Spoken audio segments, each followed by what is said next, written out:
Bienvenidos a La mente y sus cicatrices. Soy Pablo de Lorenzo, psicólogo experto en trauma y acoso. Hoy tenemos un episodio muy interesante sobre alcoholismo de la mano del psiquiatra experto en drogodependencias, Carlos Caso. Ya fue entrevistado en el episodio número 8 y creo que es muy interesante volver a contar con él en este punto. Os dejamos directamente con la entrevista y esperamos que la disfrutéis. Ya estamos con Carlos Caso. Lo habíamos tenido previamente en nuestro canal en el episodio número 8. La huida química, psiquiatra, especialista en drogodependencias. Muy buenas, Carlos. ¿Qué hay? Buenos días, Pablo.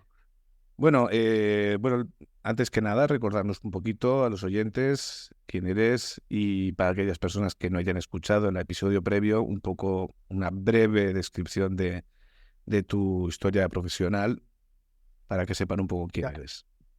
Vale, de acuerdo. Yo empecé mi andadura por esta área de la salud mental, pues hace ya unos cuantos años, primeramente en Mondragón, en el Hospital Psiquiátrico de Mujeres de Aitamení. Ahí estuve 6 años, ya de ahí pues pasé a Vitoria, a- al Hospital Psiquiátrico de Vitoria, que entonces estaba ubicado en el asilo, el Hospital Psiquiátrico de las Nieves, que luego posteriormente salió del asilo y pasó, pues, como si dijéramos, detrás de él, en lo que es el nuevo Hospital Psiquiátrico. Ujú. En un primer momento ahí estuve trabajando en lo que eran las unidades de hospitalización de psiquiatría de mujeres, tanto en la unidad de agudos como de crónicos y de larga estancia. Y luego hubo una opción de pasar a un poquito ya empezar a desarrollar lo que era la red de salud mental extrahospitalaria de Álava.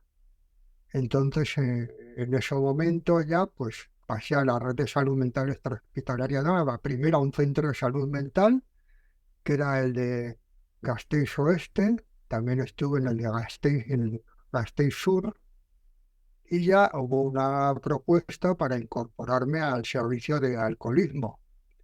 Entonces ya me incorporé al servicio de alcoholismo, que primeramente abordaba los problemas relacionados con el alcohol, tanto en pacientes que estaban hospitalizados como a nivel ambulatorio, etcétera.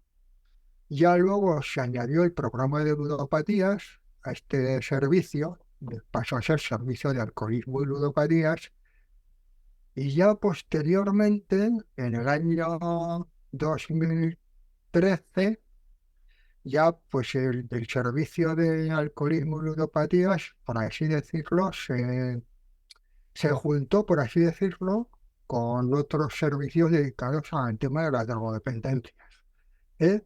Y confluyeron todos estos centros en lo que es el COTA de hoy, que es el Centro de Orientación y Tratamiento de las Adicciones. Y ahí he estado unos años en ese centro trabajando también. Hablamos de Vitoria. Vitoria, estáis en el País Vasco, en el norte de España, para todos aquellos que nos escuchen de Latinoamérica o de cualquier otro lado, que sepan que el programa se hace aquí y Carlos también es de Vitoria como yo. Bueno, el programa de hoy es principalmente sobre el alcohol y el alcoholismo, pero a veces damos por sentadas cosas que tienen más intrínculis, tienen más complicación de lo que parece. ¿Nos podrías contar un poco qué es el alcohol exactamente y un poco su historia a través de la humanidad? De acuerdo, pues ahora el alcohol se considera que es una sustancia psicoactiva depresora que actúa sobre el sistema nervioso central, inhibiendo progresivamente las funciones cerebrales y afectando la capacidad de autocontrol. Inicialmente lo que produce el alcohol es euforia y desinhibición, con lo cual puede confundirse con una sustancia, por así decirlo, estimulante.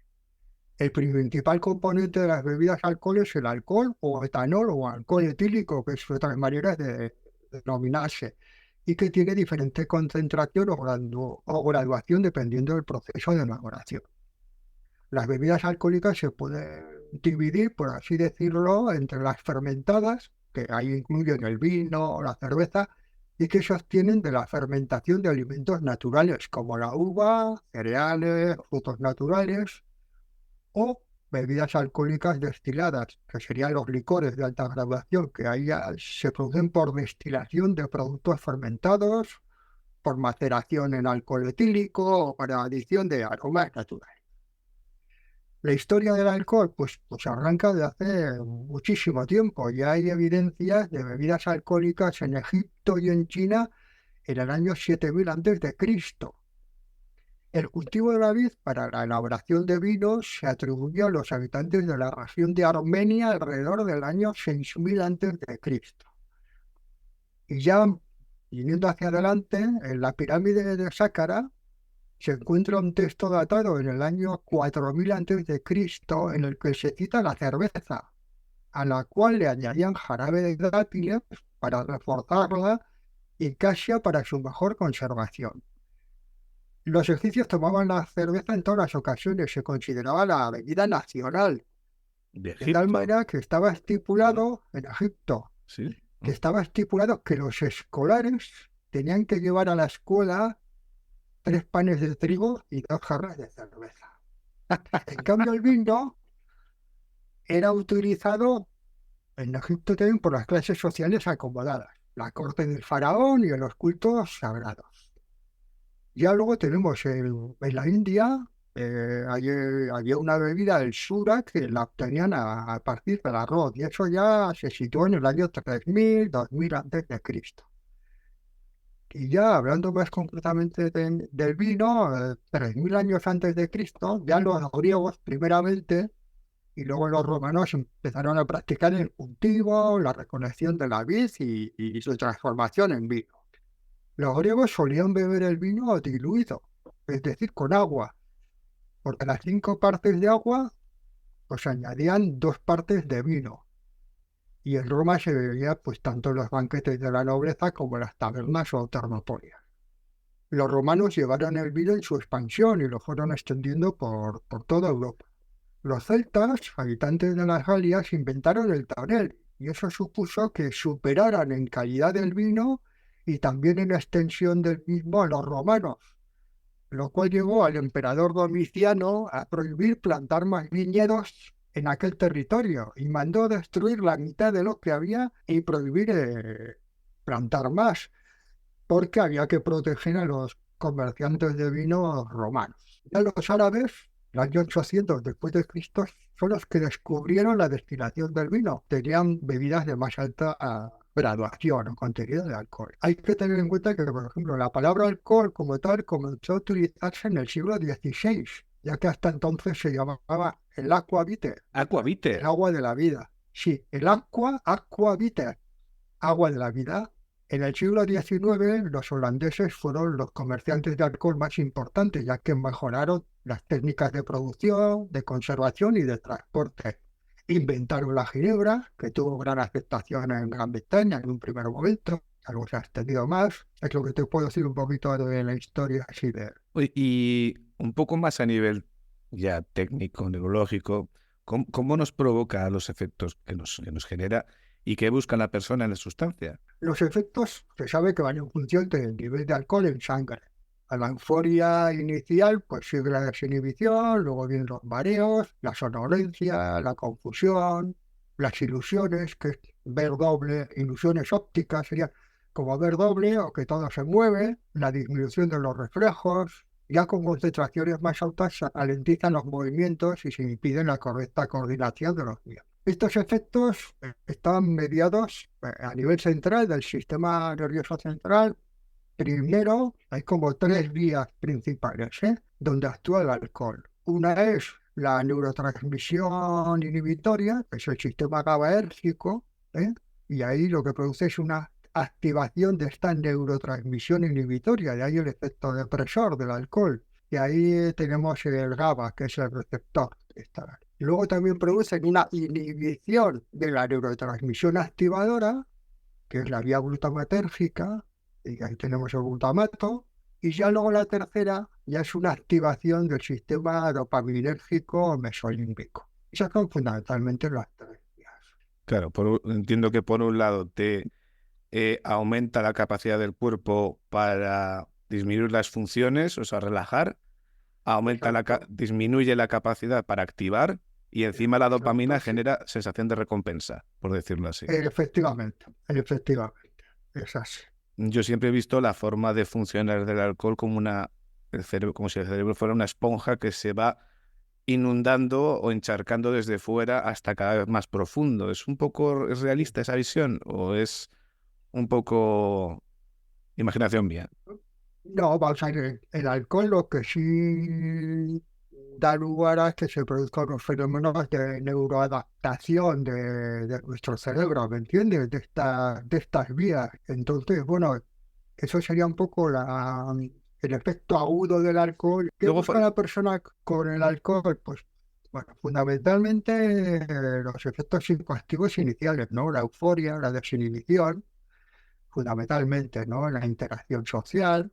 Hay otra área importante que es también, pues, ¿qué buscamos con el alcohol? Pues para paliar el malestar emocional, las frustraciones que podamos tener, las pérdidas, la ansiedad que puede haber de base, la depresión, etcétera, ¿eh?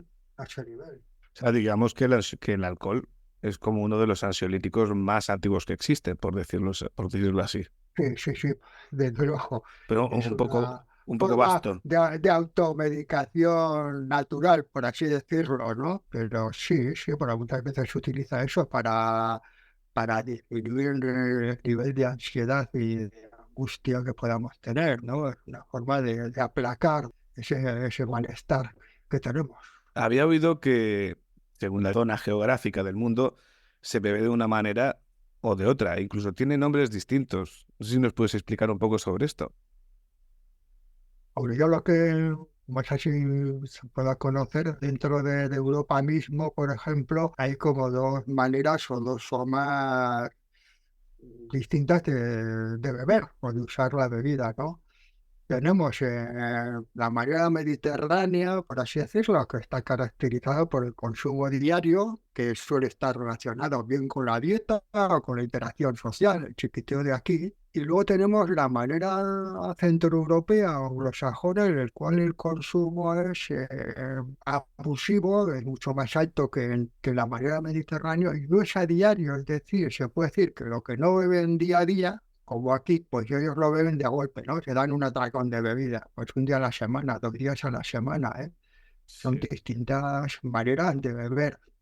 Y cada una comporta igual a veces un riesgo de complicaciones distintas, ¿no? Por así Ah, decirlo, ¿no? claro, La claro. manera mediterránea puede afectar más a que tengamos más lesiones o daño físico del organismo o que desarrollemos una dependencia alcohólica por ese consumo diario, que a veces va increciendo porque tenemos lo de la tolerancia, que luego llega a la dependencia. Y en la manera anglosajona, pues hay más, como dice, repercusiones a nivel de conducta, Sí, situaciones legales, etcétera, ¿eh? sí. Con el consumo mediterráneo, Eh, la dificultad de hacer balconing, por ejemplo, creo que baja bastante. Efectivamente, es así. Y también tenemos que en Rusia y en los países ahí limítrofes, pues recurren a bebidas de más alta graduación por el vodka, ¿no? Hay veces que ellos utilizan el vodka como aquí utilizamos el vino, con la Claro. diferencia de que el vodka tiene hasta 4 veces más graduación que el vino. ¿Es mito que en zonas como Rusia, así, tienen fama de, bueno, de alcohólicos? ¿Es real o simplemente es como un poco una Bueno, exageración no, de- beben bastante más que, por ejemplo, en la zona mediterránea. Yo, por ejemplo, hay un informe publicado por la Organización Mundial de la Salud en donde el país del mundo donde más alcohol se bebe es uno que no pensaríamos en Moldavia.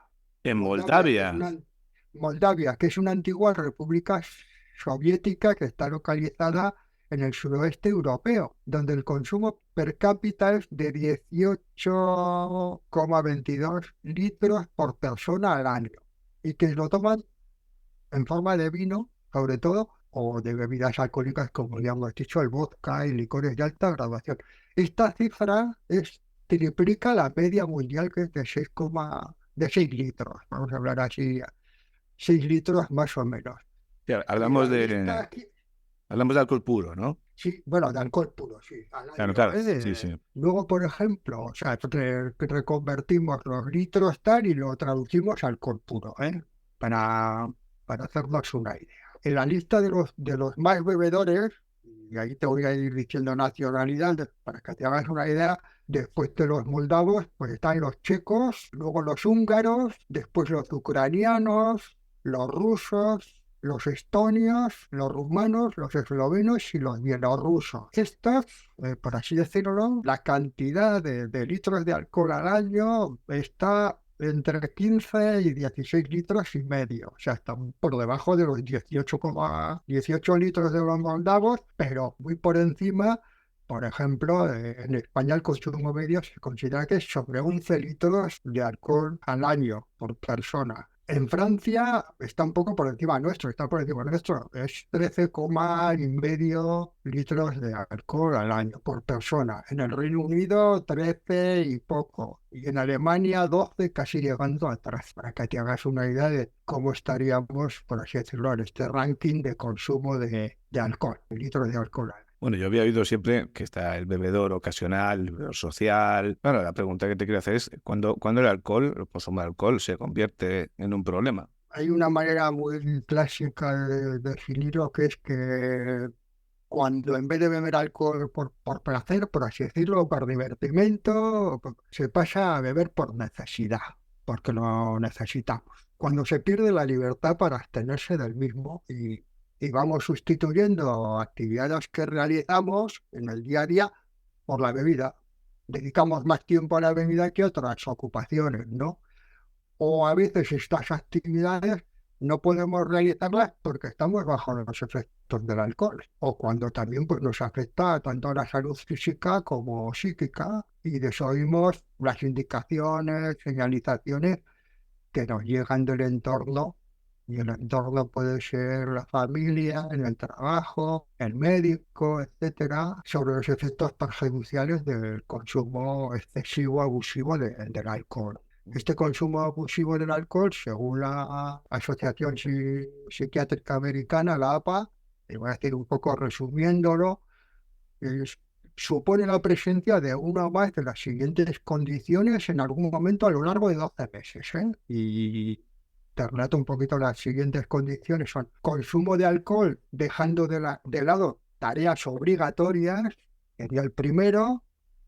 Luego vendría el uso continuado de la sustancia cuando implica un riesgo físico para la persona. La siguiente condición sería si cuando la ingesta conlleva alguna repercusión legal, como multas, juicios, deudas, y la última sería que a pesar de los problemas sociales, familiares y personales, seguimos consumiendo alcohol. Una de las cosas que más lleva a la gente a aborrecer a veces el alcohol o a arrepentirse de haber bebido son las resacas que nos llevan a ellas. Y también preguntarte si empeoran con la edad. Pues, pero he oído que sí. Sí, bueno, pues te explico un poquito por qué empeora con la edad. Primero empezamos, ¿qué es la resaca? Sí, ¿qué es la ¿Qué resaca se trata? exactamente? La resaca se refiere a un conjunto de síntomas que ocurren como consecuencia de beber demasiado alcohol. Los más característicos son pues, cansancio, debilidad, sed, dolor de cabeza, dolor muscular, náuseas, dolor de estómago, vértigo, sensibilidad a la luz y al ruido, ansiedad, irritabilidad, sudor, puede subir la presión arterial también. La resaca puede variar según la persona, ¿eh? Hay que tener en cuenta también que hay componentes de las bebidas alcohólicas que pueden contribuir a empeorar la resaca. Por ejemplo, las bebidas oscuras, por así decirlo, como el whisky o el ron, tienen componentes que contribuyen al olor y al sabor, y estos en algunas personas pueden empeorar los síntomas de la resaca. En algunas personas pueden ser más sensibles a estos componentes. Por ejemplo, el vino también posee sulfitos que en algunas personas también les ocasiona dolor de cabeza, con lo cual también empeora la resaca. ¿Qué factores contribuyen a la resaca? Pues, por ejemplo, tenemos la deshidratación leve. El alcohol lo que hace es aumentar la frecuencia para la orina, orinamos más y produce una excesiva pérdida de líquidos. Y esta deshidratación, por así decirlo, leve, que se produce, pues contribuye a los síntomas como la sed, el cansancio o el dolor de cabeza, ¿no?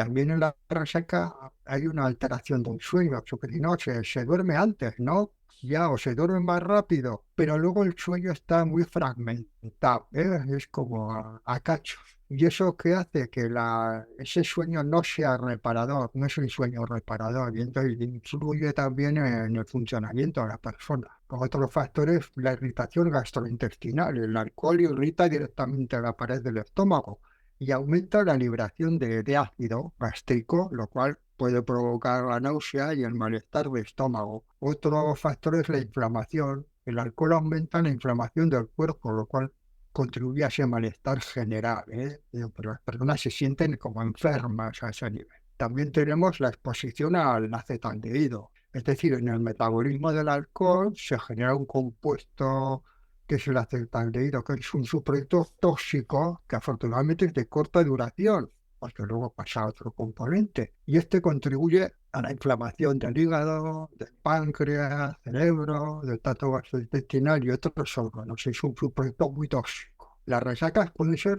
dolorosas y peligrosas, ¿eh? Durante la resaca, la atención, la toma de decisiones y la coordinación muscular de las personas pueden verse deterioradas. Y además la capacidad de realizar tareas importantes como conducir o trabajar con maquinaria o cuidar a otras personas puede afectarse de manera muy negativa. Sí, gente que me ha dicho que estar de resaca es la sensación de enfermedad más profunda que han tenido en su vida, gente de 30, 40 años. Porque al final es realmente sentirte que estás enfermo de verdad. ¿Y por qué empeoran con la edad? Bueno, pues hay dos factores que influyen a ese nivel.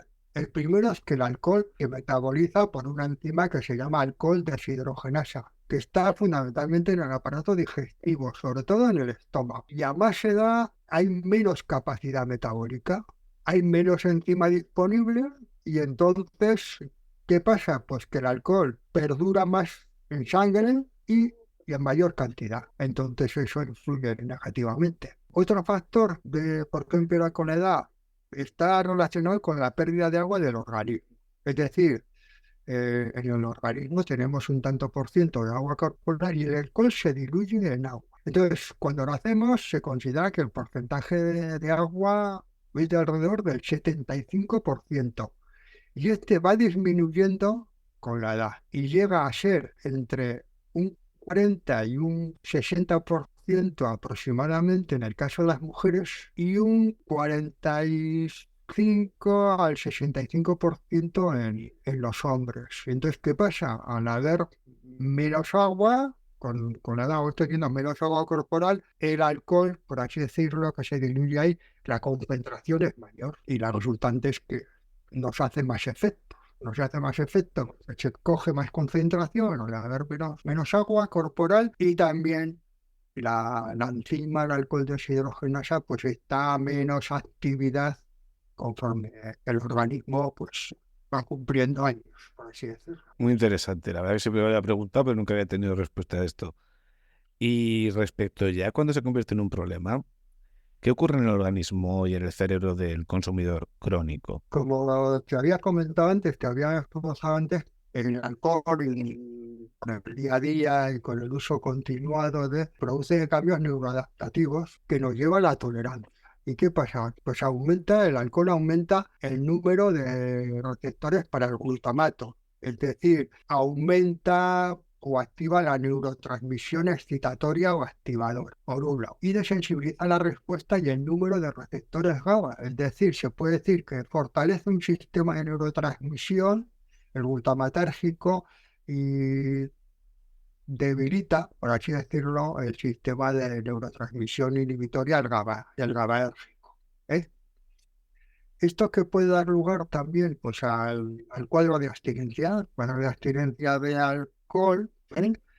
Las manifestaciones que aparecen en él están mediados por un aumento en la neurotransmisión excitatoria con respecto a la inhibitoria.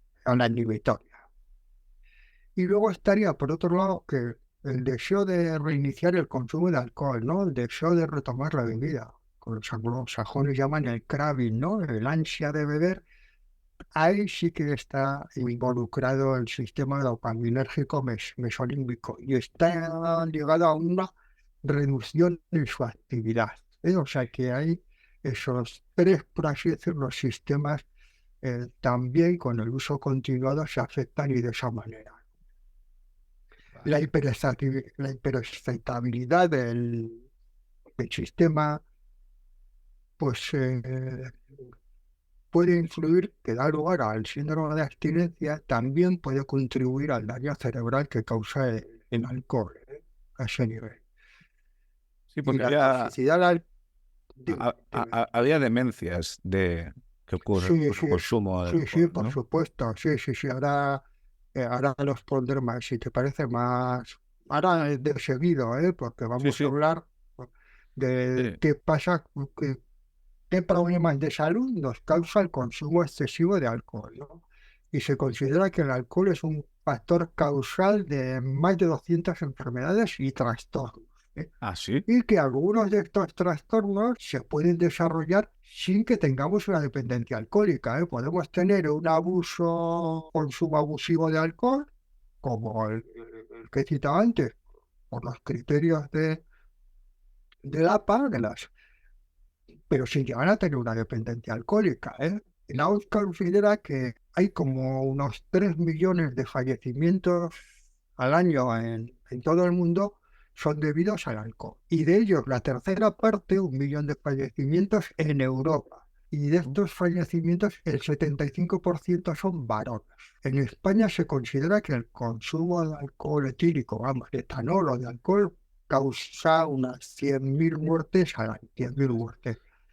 Y Bastantes. el porcentaje en estas 100.000 muertes se considera que el 28%, o sea que lo más mayoritario, son debidas por lesiones debidas a accidentes de tráfico, caídas, traumatismos craneoencefálicos o violencia interpersonal. El 21% por trastornos digestivos, el 19% por enfermedades cardiovasculares y ya luego el resto, pues, cánceres, infecciones, trastornos mentales, etcétera. Es cierto que el delirium tremens, que es el síndrome de abstinencia, quizás en estado puro, más potente del alcohol, puede matar. Sí, se puede matar. Si no se trata correctamente y a tiempo, puede llevar a la muerte, al fallecimiento. ¿Y cómo? Antes, cuando no teníamos los medios de ahora, normalmente las personas con delirium tremens terminaban en los antiguos hospitales psiquiátricos, pues estoy hablando de hace muchos años. Las principales causas bueno, una de las principales causas de los pacientes que fallecían en los hospitales psiquiátricos, y me estoy remontando hace muchos años, ¿eh? Por un lugar, el delirium tremens, y otro factor era la anorexia nerviosa también, trastorno de la conducta alimentaria. Pero sí que el delirium tremens llevaba al fallecimiento. No Y, había los medios que había ahora de tratamiento, que producía un cuadro de deshidratación cada vez más grave y se producía el fallecimiento de la persona, ¿eh? por deshidratación. Sí, bueno, claro, la deshidratación lleva a la pérdida de electrolitos. Esa pérdida de electrolitos lo que te produce es una arritmia cardíaca, pues te puede llevar a una parada cardíaca, etcétera. Aparte, por la gran sudoración que había, etcétera. Vale, o sea que no es por un infarto directamente por la sobreexcitación ni nada por el estilo, es por la deshidratación, por decirlo Y así. bueno, la deshidratación que producía todo ese baile de iones y todo iba produciendo diversos trastornos, a ese nivel, ¿eh? Sí, por la deshidratación no puede llevar a un shock hipovolémico o algo por el estilo. Efectivamente, ahí, aunque lo más llamativo del delirium tremens, sobre todo era el cuadro alucinatorio muy vívido, sobre todo ver como pequeños animales, las zoosias, microzoosias, como arañas o mosquitos muy pequeños que les causaban un pavor impresionante. También había un aspecto delirante y ellos hacían gestos que a veces estaban relacionados con el oficio que tenían. Es decir, si uno era sastre, los movimientos que hacía era como si estuviera cosiendo, ¿Ah, o sí? si era banista, como si fuera de banista, ¿no? Esa era otra característica. Y sobre todo lo que había era un gran temblor, ¿eh? Por eso yo literalmente y luego la sudoración, es decir, el cuadro de abstinencia cuando empieza, lo característico es un temblor en el distal, en las extremidades, en las manos sobre todo, sudoración muy abundante a la noche, inquietud, nerviosismo, por así decirlo. Claro, si ese temblor, esa sudoración y esa pérdida, lo que esa deshidratación conlleva, esa pérdida de iones, etcétera, no se trata adecuadamente, eso ya va conllevando, se va agravando el cuadro, la sudoración va más, aparece ese cuadro psicótico, por así decirlo, por así decirlo, las alucinaciones, la ideación, y ahí se puede llevar al fallecimiento, ¿no? Claro, Parada claro. cardíaca, claro. Yo en mi inocencia pensaba que delirium tremens era delirio tremendo, cuando realmente es delirio tembloroso.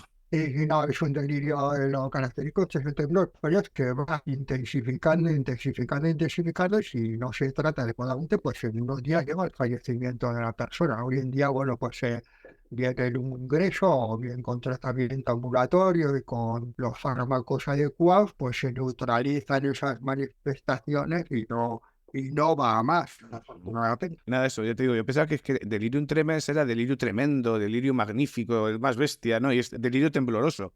No sabía yo eso, Y joder. el tremen es el temblor, el tremor, sí, sí, es ese temblor, pero claro, que a veces se llegaba a convulsionar, ¿eh? O sea, eso era un Ya, temblor tiene que ser una exagerado. bestialidad. Pero imagino que será Sí, sí. por al final la falta de GABA y la exageración del glutamato. Sí, pues, por esa descompensación entre los dos sistemas, el sistema activador o excitatorio es predominante sobre el inhibidor, por así, o tranquilizador, no sé si me Bueno, entiendes, ¿no? sí, Entonces, sí, sí, sí, sí. esa descompensación hace que da lugar a todas esas En toda esa historia. manifestaciones. Y una duda que me viene a la cabeza es que mucha gente bebe para aliviar la ansiedad que tiene en el día a día.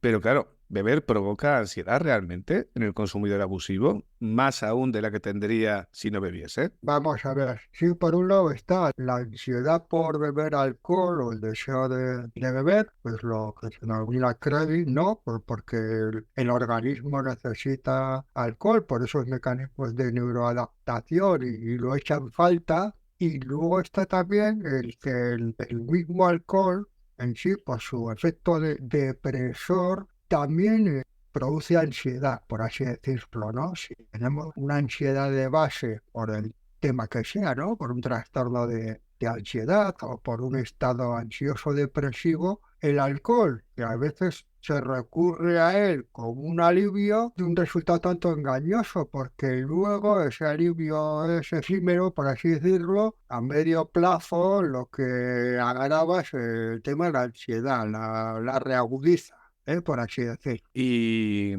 en la actualidad, ¿cuáles son los mejores tratamientos para dejar la bebida? Vamos a ver, lo fundamental para dejar la bebida sobre todo es la motivación, ¿no? de la persona, es decir, el llegar a que en un momento dado la persona se cuestione, por así decirlo, el papel del alcohol, ¿no?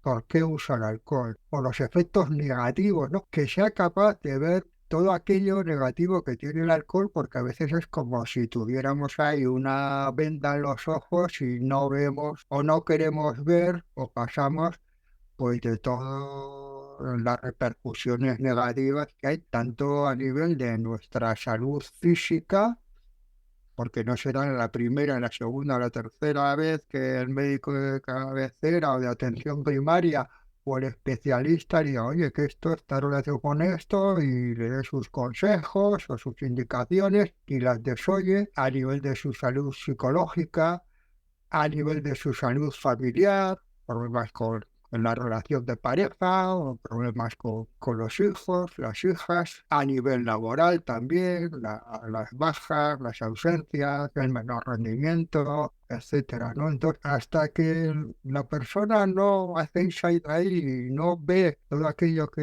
le perjudica y entonces ya se decide a hacer un cambio, dar un cambio, no se motiva para cambiar, para revertir la situación, es lo fundamental. Luego ya ahí, pues bueno, hay determinados tipos y estrategias y herramientas para que la persona las pueda utilizar o las pueda usar. Sí que es cierto que cuando tenemos un problema, porque ya estamos con el uso, abuso, consumo excesivo, pero llegamos a un nivel de dependencia alcohólica, de que si deja de beber o disminuye la cantidad de bebida, hay unas manifestaciones de abstinencia de alcohol, que ya sabemos cuál es la fórmula más sencilla para combatirlas. Bueno, vuelvo a tomar mi cerveza o mi orujo a primera hora de la mañana o la bebida alcohólica que sea, y sé que eso ya maliza y puedo funcionar relativamente. ¿Me entiendes? Entonces, ahí sí que hay que actuar primeramente con una serie de fármacos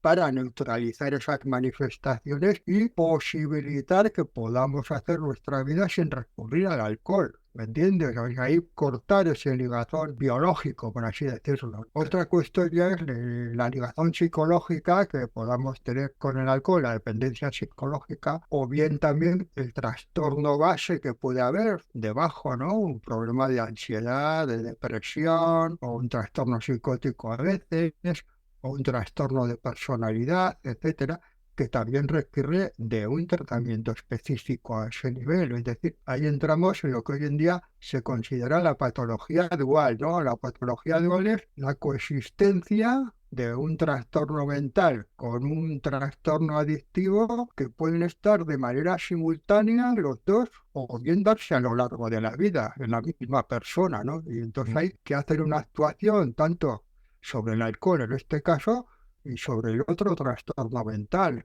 Hay que actuar en las dos áreas, porque si actuamos solo en uno y obviamos el otro, Claro, dejamos coja a la persona.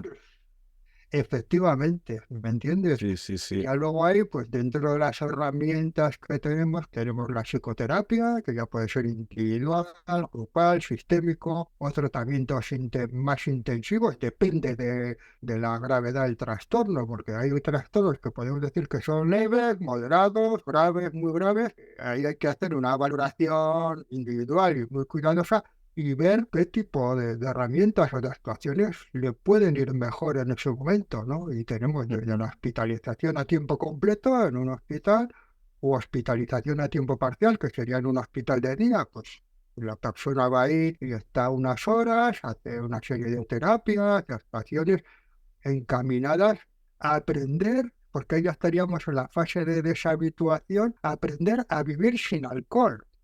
¿Me entiendes? Y es una tarea Claro. que requiere un tiempo y una serie de estrategias, porque al principio, cuando hablamos del cuadro de abstinencia, de neutralizar esas manifestaciones para posibilitar ya los pasos siguientes, ahí estamos hablando de lo que se llama la desintoxicación, estamos desintoxicando, ¿no?, del alcohol.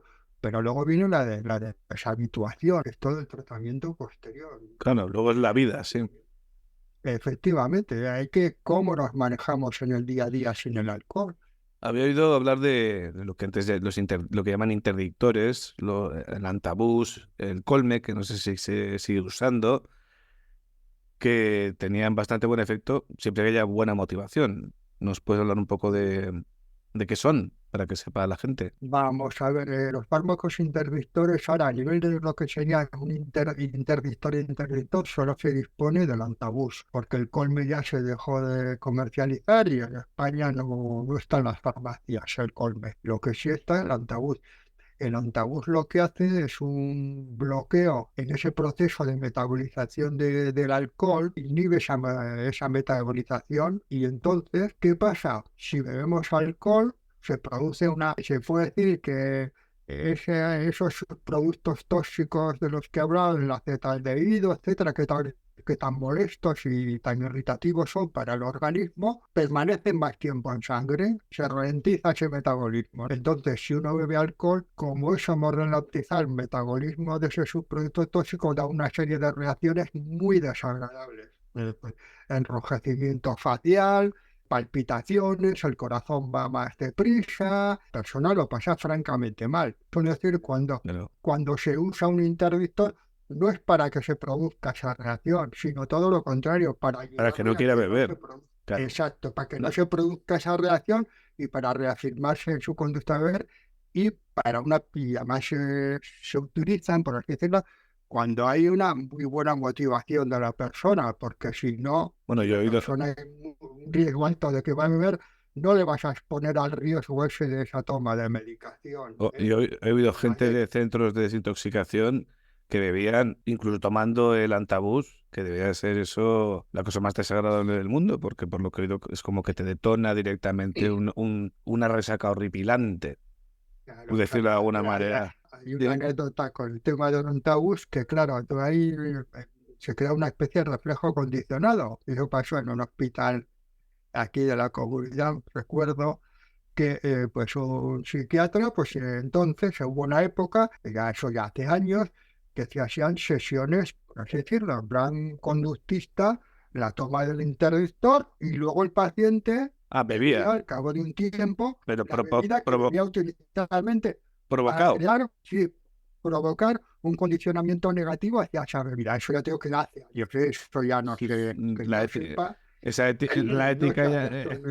en ese proceso, no sé si la O sea, ética es una muy... técnica muy pauloviana, por así Sí, decirlo, sí, ¿no? sí, sí, sí, Uy, sí. entonces, que beba luego el vino y tal, y entonces se producían esos vómitos y tal, el paciente lo relacionaba con la bebida y decía, "Puta, me siento fatal, no puedo beber, ¿Y ¿no?". eso funcionó? Y entonces la anécdota es que en un hospital de eso, pues el paciente después de una de esas sesiones y tal, se encontró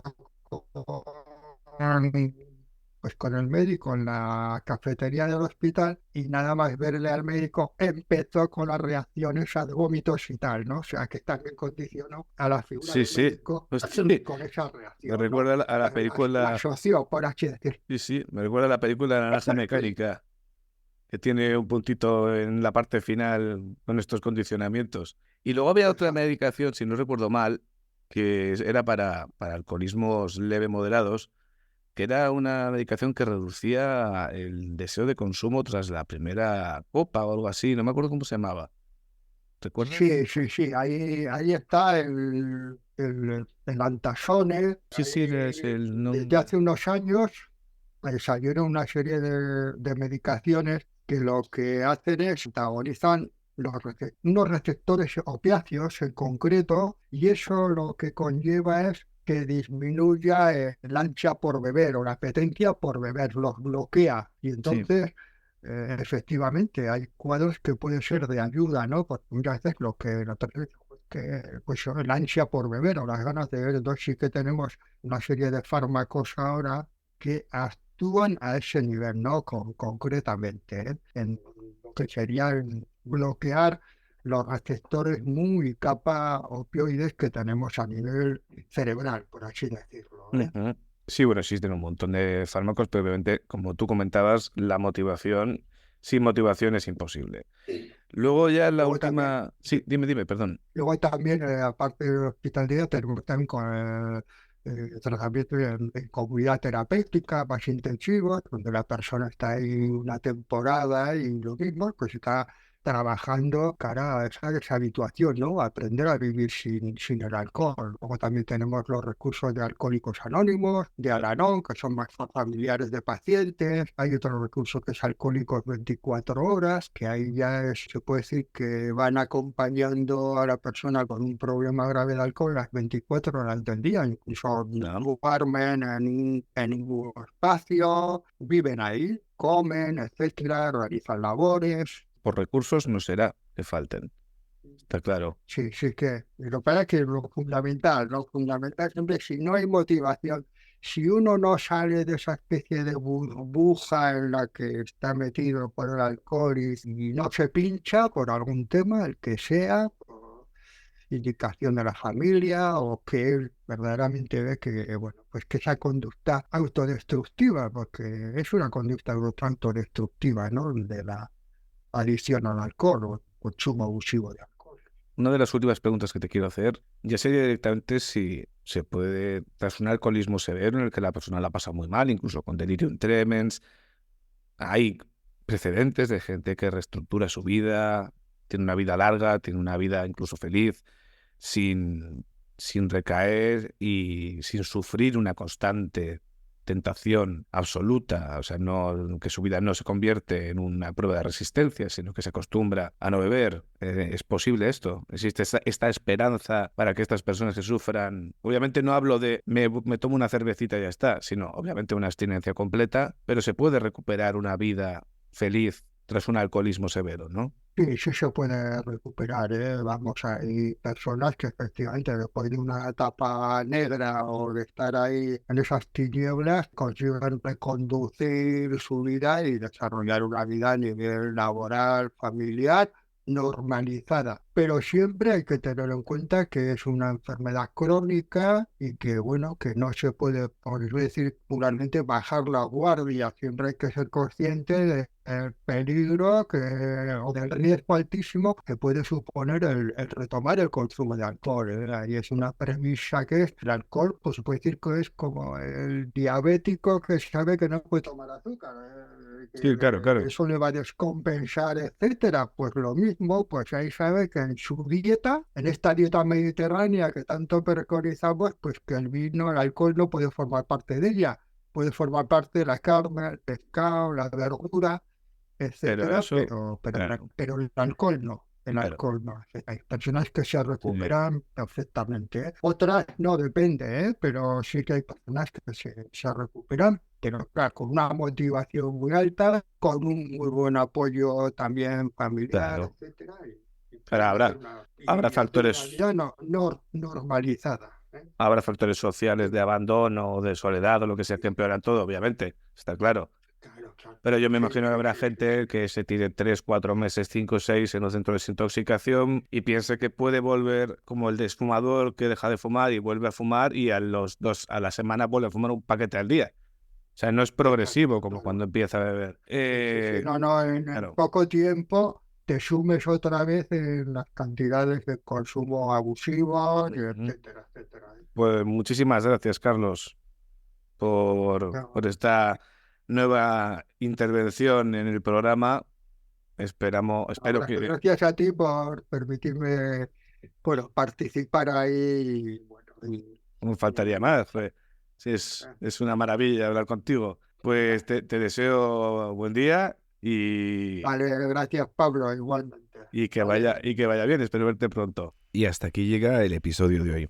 Esperamos que os haya gustado. Es un tema muy importante y que lleva pues, preocupando a mucha gente durante mucho tiempo. Recordad que podéis hacernos preguntas, sugerencias, escribiéndonos al mail lamentisuscicatrices@gmail.com. Hasta aquí llega la entrevista de hoy y nos vemos en el próximo episodio.